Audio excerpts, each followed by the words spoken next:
In this video, we will show you how to connect the Smart Document Camera 650 to a smart display with iCUE using Wi-Fi, and how to install the Smart Doc Cam app on your Smart iCUE display.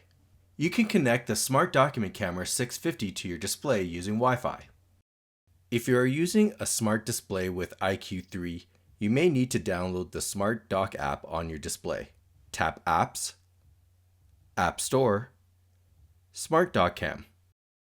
Tap the Install button and follow the on-screen instructions to install the app.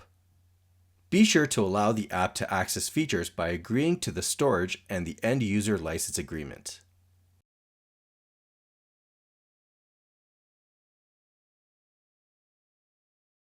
If you are using a smart display with iCUE 4, the app is already installed. Tap Apps, Smart Document Camera.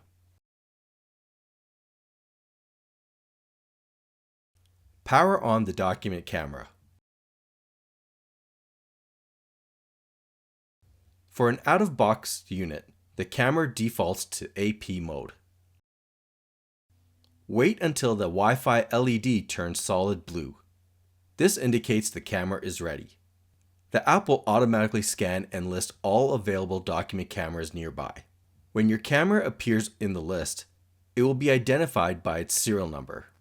This is the default name.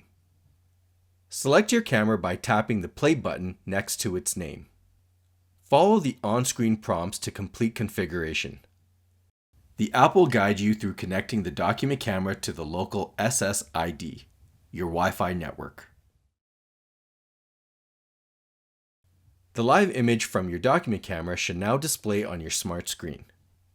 Once connected, you'll see controls: freeze image, capture screenshot, annotate over the live image, start-stop recording video, etc.